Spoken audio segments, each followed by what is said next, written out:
Hey everyone, Brian Eckberg here with your daily demo. We're taking a look at 2010 FIFA World Cup South Africa. Luke did, I got that correct the first time, amazing. You're the producer on the game and you're here. Thank you for being here, we appreciate it. It's my pleasure. All right, so World Cup game, obviously the big tournament is coming later this summer. You guys are working on a World Cup game.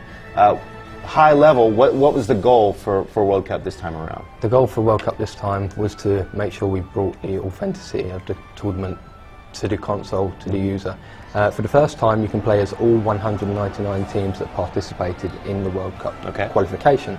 That's actually up from 127 from World Cup 2006.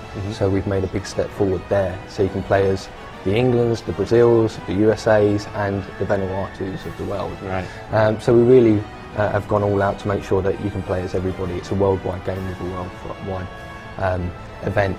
All right, well, don't keep us hanging. Let's kick this game off. Right, so another big thing for us was to take the gameplay from FIFA 10 and improve on what they had. So there was quite a few complaints that, and exploits that the users found. So our first focus was to improve a lot of those things to make sure we were giving the user experience, the users the experience they wanted. So things like chip shots, finesse shots, goalkeeper positioning, refereeing and so on, we've improved massively. It seems like year in and year out, the FIFA team's always talking about goalkeeper improvements. Goalkeepers improve year in and year out. What's the goal this year? The goal this year was to really make the goalkeepers have that positioning realism that we felt it was lacking. It was also just to improve and just generally add to the realism and the complexity of being a goalkeeper. So really to focus on getting it as accurate as possible. Okay.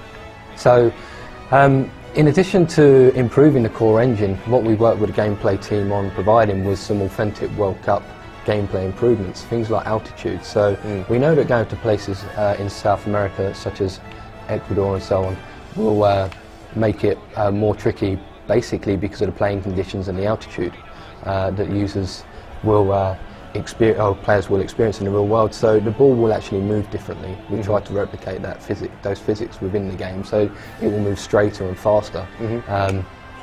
In addition to that, we've added home and away advantage as well, which will see teams adapt to strategies and be more clever in how they approach the game. So a weaker team will generally be more defensive, making it more challenging to unlock those defences.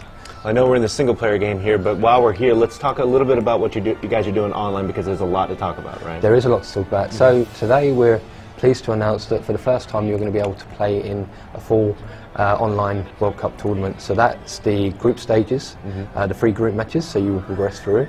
If you successfully get through those games, you go into the knockout stages, so the round of 16, quarterfinals, semi-final, and also the World Cup final. And ultimately you'll be able to take your favourite nation on to win the World Cup. Some important things that we've also done to that mode is we've made it so that you don't have to play and be online for that consecutive experience. You can play one game, you can then leave the game for 1 or 2 days or 1 hour, depending on how your time fits around the game, and you can come back and progress from where you left off. So you can get through and come back to the game, which we're really pleased to bring to the users. Definitely a lot to talk about World Cup. I know you guys have more to announce as we get closer to the release date. Final question I have for you today is, what platforms is it coming on and when's it coming out? 2010 FIFA World Cup South Africa will be available on the Xbox 360, on the PlayStation 3, on the Nintendo Wii and the PlayStation Portable. It will be released April 27th in North America and April 30th worldwide. Okay. There you go, your look at 2010 FIFA World Cup South Africa. Thank you for being here, appreciate that. There's your daily demo for the day.